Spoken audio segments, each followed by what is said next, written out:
really need like a better welcome. And there's that helicopter, of course there's the helicopter. Are you done? And cut. So, welcome back. I had promised a video on the way I do grocery shopping. I mean, to be honest, I'm pretty sure I eat like mostly everybody else. I love pizza, eat fast food maybe, okay, close to never, but when I do, it's usually Chipotle or In-N-Out, like most Californians. But I do a great deal of grocery shopping simply because cooking at home and making things yourself are just that much more gratifying, in my personal opinion. Yeah, so there are a couple of things I definitely look for in terms of going grocery shopping, just to like kind of knowing things.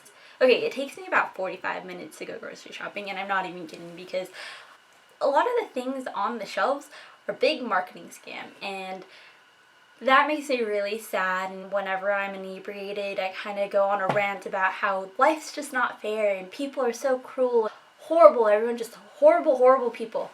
So, number one, I'm gonna go ahead and say this is probably one of the bigger things that you need to watch out for.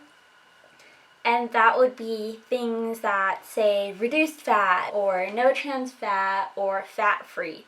And what we like to think to ourselves is, okay, like there's not that much fat in it, it's probably better for us. And what we don't realize is that when you're taking fat or that sort of substance or flavoring out of a product in order to compensate, you have to add something back into it. So just because it says low fat or fat free or non-fat, you have to kind of look at the calorie content, because a lot of the times those things are actually higher in calories than, say, the regular product, which is ironic because you think getting something fat-free or low-fat or reduced fat or whatever fat, you technically could eat more of it because there aren't as many calories or fat or grams of fat in it.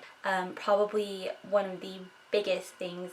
I mean, there's a study done, I don't know if I mentioned this in my previous video, but there's a study done on obesity in America and how there's actually an increase in overweight and obese people when there was an increase in products that contain fat-free, reduced fat, or low fat. So what they came to conclude was that people thought that they were eating healthy, and they think that they're making conscious effort in picking what they're eating, but really they're just victims of marketing, and that sucks. The second thing would be trans fat. A lot of the times products are actually allowed to advertise themselves as saying 0 grams of trans fat. 0. And when we think 0, we think like 0, none, nothing. However, the USDA the USDA or the FDA? I don't know. Pretty sure it's the USDA. No, maybe it's you know what? Forget it. No, it's the USDA. I should know this. Like, this is supposed to be drilled in my head. I don't care. They actually allow products to be marketed as 0 grams of trans fat as long as there's less than 0.5 grams. And our daily allowance of trans fat is 1.5 grams. That's technically all we're supposed to have. So say you have 3 servings of that one product, you would have already consumed all the trans fat for the day, but you think that you haven't consumed any. So what I like to look for on food labels or nutrition facts, it's going to say partially hydrogenated oils. A lot of the times it's like partially hydrogenated soybean oil or partially hydrogenated vegetable oil. So what partial hydrogenation is changing the double bond and where the molecule is. Let's say we have a cis fat molecule, right? So cis meaning that the ends of the molecule are both going to be pointing up. They're on the same side. Cis, same, trans, different, right? Okay, so say we have a cis molecule or whatever. What we're essentially doing is removing the hydrogen bond of one area to this. And what ends up happening to the fat molecule is it creates a linear structure. So originally the fat molecule, I want to say, is bent in a way. And when you change the molecule shape, you're going to go ahead and add surface area to that molecule, which makes it harder for the body to burn. That's why, like, they say try to limit your amount of trans fat, simply because it is almost impossible to burn. At least I think so. Or, I don't know. But there's that. If you've taken organic chemistry yet, you know that the greater the surface area, the greater the melting point as well as the boiling point, and the greater it is to like have to break the intermolecular forces between molecules. So you always want to check for partially hydrogenated things. Fully hydrogenated really isn't that big of a deal. Partially hydrogenated, not so great. The next thing would have to be, I like to look at, not only do I look at the nutrition facts and what I'm buying, but I also like to compare prices and content of my products. So I always try to compare the generic brand to, say, like more prestige sort of brand or something that's well known and highly recognized. So we'll say like Kraft versus Stater Brothers.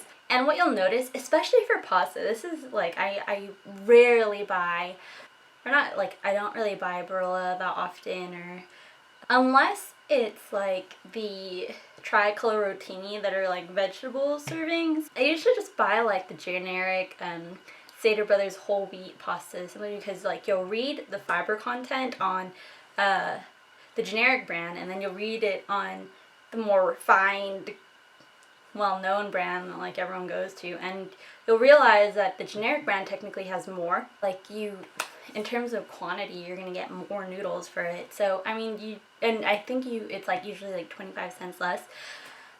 And that doesn't seem like a lot, but over time it like adds up, and the more you cook pasta, or the more you cook anything that you're cutting the cost of, like you'll save that much more in the end. So price is definitely a really big thing, especially when comparing two brands.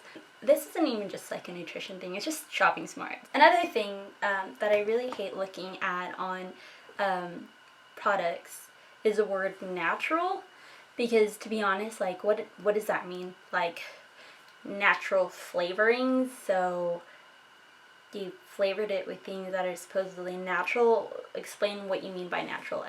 I don't get it. So why say natural? Because it makes people think that like the product is technically wholesome, when in all reality, like, it's subjective to what the manufacturer wants you to think. And a lot of the times it really isn't as wholesome as this product or that product, but they can market it as wholesome and up the price so that you think that you're getting something way better, and you're really not. Another thing that I don't believe in, and that probably most of my peers really don't believe in, is this whole juicing cleansing thing. And back then I kind of tried to like juice, but not so much juice. It was more of like I tried to detox myself, and I didn't know what I was doing. I just figured, everyone's doing it, and it's probably the right thing to do, because I don't know, like, if everyone's doing it, I'm gonna hop on the bandwagon and maybe I'll feel just as but I think it was a placebo effect. It's either that, I just knew I was always really hungry. And after learning about it, it's really, fresh pressed juice aren't good for you after a while, especially if you're buying them off the shelf, because, one, the nutrients are gonna oxidize. 2, you're not gonna get as many nutrients as you would just eating the damn thing. And 3, seriously, you're gonna pay $5 to $7 for a bottle of juice. Why?